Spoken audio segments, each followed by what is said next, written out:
Assalamualaikum warahmatullahi wabarakatuh. Nama saya Siti Aminah dengan NIM 1820570. Saya dari Prodi Pendidikan Ekonomi kelas B Universitas Pancasakti. Di sini saya mendapatkan tugas untuk menyimpulkan materi dari setiap pertemuan dengan mata kuliah Manajemen Keuangan dengan dosen pengampu saya yaitu Bapak Karyadi. Pertemuan yang pertama yaitu membahas tentang manajemen keuangan, yang kedua penggunaan rasio dalam analisa finansial, yang ketiga modal perusahaan ekonomi, yang keempat modal kerja, yang kelima sumber-sumber penawaran modal dan jenis-jenis modal, yang keenam biaya penggunaan modal. Pertemuan yang pertama yaitu manajemen keuangan adalah segala aktivitas perusahaan yang berhubungan dengan bagaimana perusahaan memperoleh dana, menggunakan dana, serta mengelola aset sesuai dengan tujuan perusahaan. Manajer keuangan merupakan manajemen terhadap fungsi-fungsi keuangan. Fungsi-fungsi keuangan tersebut meliputi bagaimana memperoleh dana, raising of fund, dan bagaimana menggunakan dana tersebut, allocation of fund. Manajer keuangan berkepentingan dengan penentuan jumlah aktiva yang layak dari investasi pada berbagai aktiva dan memilih sumber-sumber dana untuk membelanjai aktiva tersebut. Untuk memperoleh dana, manajer keuangan bisa memperolehnya dari dalam maupun luar. Sumber dari luar perusahaan berasal dari pasar modal, bisa berbentuk hutang atau modal sendiri. Yang selanjutnya adalah kesimpulan dari pertemuan kedua, yaitu sebuah rasio keuangan tidak akan mempunyai arti jika berdiri sendiri. Rasio harus dibandingkan dengan rasio yang lainnya agar rasio tersebut terwujud secara sempurna. Hal tersebut dapat dibuktikan dengan metode perbandingan rasio keuangan pada periode saat ini dengan periode yang sebelumnya. Selain itu, analisis rasio keuangan bisa dikerjakan dengan melakukan perbandingan rasio keuangan perusahaan dengan perusahaan lainnya yang sejenis pada industri yang sama. Selanjutnya bisa dipahami bagaimana prestasi yang dicapai oleh perusahaan itu dalam bidang industri. Untuk kemudahan melakukan analisis rasio keuangan pada usaha Anda, gunakanlah software akuntansi yang memiliki fitur laporan keuangan terlengkap dan perhitungan rasio keuangan dengan mudah seperti Axure Online.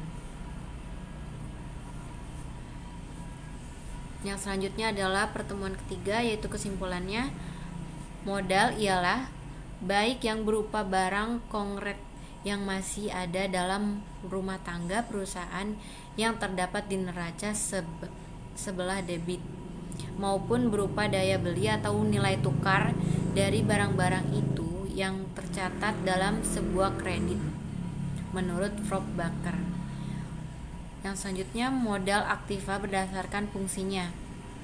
Yang pertama working capital asset, bisa disebut gross working capital asset, yaitu aktiva lancar. Yang kedua net working capital, yaitu aktiva lancar dikurang utang lancar.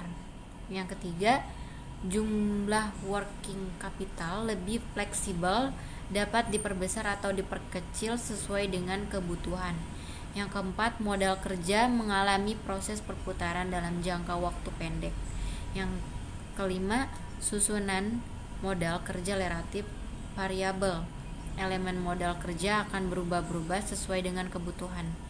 Yang kedua fixed capital asset, yaitu jumlah modal tetap tidak mudah untuk ditambah dan dikurangi. Modal tetap mengalami proses perputaran dalam jangka waktu panjang. Yang kedua susunan modal kerja tetap relatif permanen dalam jangka waktu tertentu karena elemen-elemen dari modal kerja tidak segera mengalami perubahan-perubahan. Untuk menentukan apa suatu aktiva tersebut masuk dalam working capital atau fixed capital asset harus dilihat dari fungsi aktiva tersebut pada perusahaan bersangkutan. Misalnya Truk bagi perusahaan transportasi adalah modal tetap, akan tetap dibagi ke dealer. Truk tersebut adalah modal. Yang selanjutnya adalah pertemuan keempat, kesimpulannya yaitu manajemen modal kerja adalah strategi untuk memelihara keseimbangan aset lancar, current asset, dan kewajiban lancar, current liabilities, seperti pengolahan arus kas, persediaan serta utang dan piutang. Untuk mengetahui besar kebutuhan modal kerja dapat dilakukan dengan metode saldo rata-rata dan metode unsur biaya. Sebuah bisnis perlu melakukan manajemen modal kerja untuk mengoptimalkan pengeluaran dalam sebuah tingkatan penjualan, memperoleh dana dari investor karena memiliki rasio keuangan yang positif, dapat menghargai modal kerja sehingga pembayaran kebutuhan selalu dilakukan tepat waktu, dan memiliki proteksi dari krisis modal tersebut, dari krisis modal kerja. Yang selanjutnya yaitu pertemuan kelima, membahas tentang sumber-sumber penawaran modal itu dari sumber intern dan sumber ekstern yang mempunyai macam-macam sendiri.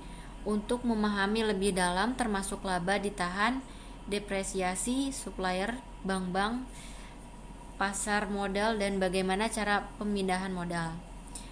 Yang selanjutnya, jenis-jenis modal terdiri dari modal asing atau utang jangka panjang, jangka menengah, jangka pendek, dan modal sendiri.